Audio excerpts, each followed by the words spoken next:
Hello, good people. How are you? How's everything going? It's been a couple of weeks since I posted something on my channel. I've been pretty, working very hard, so it's been difficult. I've been following the good things you guys in the vinyl community are been posting, but haven't got the chance to do a video of mine. So I wanted to do two shout outs. The first one to my friend Michael Miller from Noted and Archived, which is part of the band Balmorhea, and they released an amazing album called The Wind on the label Deutsche Grammophon. That album is amazing, man. I highly recommend that album. Definitely, have friends that musician friends, that have released shit albums and good albums. So when somebody releases a very very good album, like in this case Balmorhea, it deserves the shout out, and I'm gonna show that record for you guys in this video. So shout out to him. Congrats, man. Awesome record. He advised me that it will be a very good winter record, but here, there's no winter. You can see here, it's like this is the best we can do winter. It's a rainy day. So he says that, at least play it on the winter, on the rainy days, I'm sorry. So I will do that, I'll put it in the rainy days. Another shout I want to do is to Danny K with his new, channel, Sonicflare. Congrats to Danny. Danny is, if you can look up the word audiophile in a dictionary, you can see Danny there, definitely. He's, a very, very high-end guy, a really funny guy, a very, warm feeling guy. He's appeared on the Michael Ludwig's channel, 45 RPM audiophile, and he's just a very, a very cool guy, down to earth. He has a lot of knowledge and a very amazing music system and record collection. So I think he does not need my shout out, because he got like 600 subscribers within a day or something like that. But if you can check him out, it'll be great. Sonicflare, yeah. So to show you the record I'm going to show you today, this is the first one. It's Music Matters Jazz, Johnny Griffin, The Congregation. Johnny Griffin sometimes is just so overlooked, so really unfairly overlooked. He has the Little Giant, as he was called, has this warm, tone in the ballads and this explosion in the faster tracks. Such an amazing artist, saxophone player. So I think he plays here with Paul Chambers. I think plays again and also with Sonny Clark, great Sonny Clark, and Kenny Dennis on drums. And this, is one of his best, in my opinion. Still available with a good price in Music Matters Jazz. So if you want to pick it up there, this is obviously with the session pictures. I took the liberty to use this outer sleeves out of Michael Ludwig's recommendation. This is from Vinyl Storage Solutions, and these albums are double albums, but I took off some the first record so I can show you the pictures. The other one goes over here, and you can put record inside the sleeve also. So everything looks really good. This is an amazing product, definitely. Another one from the great Dexter Gordon, an old Music Matters Jazz. This one, Swing Affair, is pretty much released in the same vibe of Dexter Gordon's classic Go. Same lineup, pretty much the same, and this is also an amazing album, definitely. It goes with Billy Higgins on drums, and obviously Butch Warren on bass and Sonny Clark on piano. So, wow, what can I say about this one? The first one, Soy Khalifa, awesome track. William Now Bradley made an amazing review of this album for the 4000 series. So you can check it out. He's always very in detail, and very well, his reviews in the 4000 series has been class. So I highly recommend this. It has all the great heights of Dexter Gordon in the 60s. So I made a record. Check it out. Okay. Nothing happened. Nothing happened. Everything's under control. Just this is Balmorhea the Wind. That's the one I was talking about from, my dear friend Mike Mueller. This is such a class cover, album cover. The record itself is very, very, audiophile pressed, and everything is attention to detail is wonderful in this record. It's a double album, so the same year. The other one goes inside, and awesome.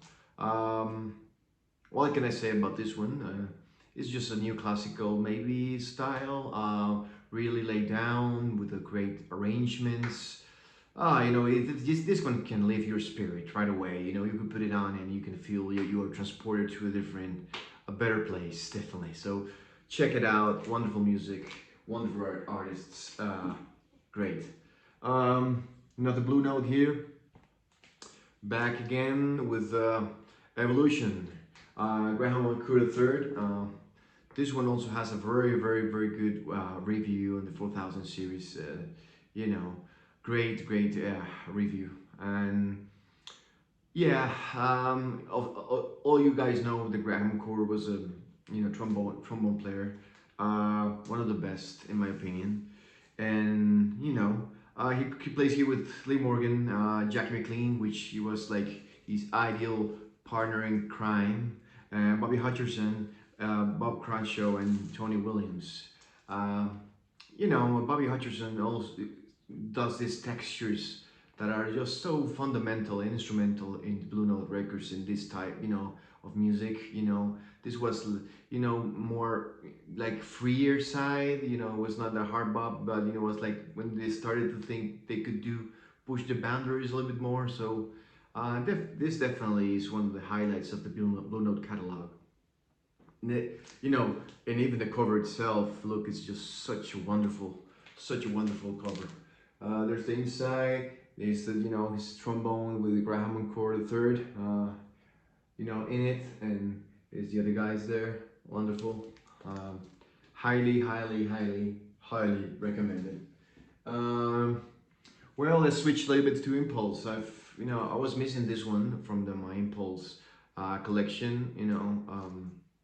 This is not jazz, obviously, but some jazz has the roots in the blues, and it's just one of the great recordings from Impulse, John Lee Hooker. It Search the Right to Suffer. Look at this, yeah. There's the inside also, where's the label comes in the traditional orange and black. This album is great, sounds great. It's double 45 from the collection, currently in print. Chad did this recently, and is one of the best selling on the website right now because it's a classic, man. It's just how much feel this guy has, in his soul, man. It's incredible. So I highly recommend this one also. I think I'm highly recommending everything, right? But that's why I bought them, right? This one, wow, another workout by Hank Mobley. What can I say about Hank Mobley? Such an instrumental player, such a great guy, great character, great player.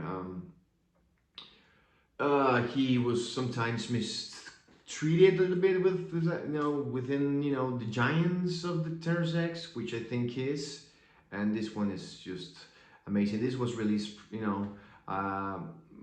years after it was recorded, which sometimes Blue Note tended to do. I don't know why, because one of the great sessions they do this to them. But this one is wonderful. Sonically is amazing. Second track, my gosh, you should care to listen to that one. Freaking hell, what a song, man. What a performance by him. This picture could be easily the best Blue Note session picture ever. Wow, he was spotted at the moment, man. Look, incredible. There's the other guys there. Win Kelly. You can see there, Mr. Paul Chambers there, and Mr. Philly Joe Jones, right? So great lineup, obviously. What else can I say? Grant Green plays guitar in this one too. Some track, so good. Um, Two more to go. Two Music Matters Jazz again. Wow, Joe Henderson, our thing. Great review by Sherv. Also, Jules Jabbar in the 4000 series project. Um, awesome album, one of the best. He had like a streak in Blue Note where he was just untouchable, right? He was at the top of the game. Inner Urge, In and Out, this one, well, whatever. His albums were incredible. He's such a dynamic player, um, such spirit, such soul. Um, Great picture there too, you know. He plays this album with this lineup is Peter Rock on drums, Eddie Can on bass, Andrew Hill on piano, and Kenny Dorn on trumpet. You know, what I can say about that lineup? Incredible, right? LaRocca and Henderson were really good match together. I think they play in such in those early Blue Notes they played together were amazing. Basra, this one, Page One, what can I say? Freaking amazing. Last and certainly not least, what can I say? Mr. Sonny Rollins, 4001, Nukes Time. Great album. I don't know, I think it was not one of the best Blue Note recordings. I think drums have this weird effect. They are in front of you and then off again. It's like this, I'm not that keen on that recording, but musically can be touched. It's an amazing album. So I highly recommend that. I think this was the last Rawlings recording for Blue Note, and as a leader, I could be wrong. You can you can correct me in the comments below if I'm just talking way too much way too much shit. So yeah, thank you very much for having me, and hope you guys have a great weekend, and cheers.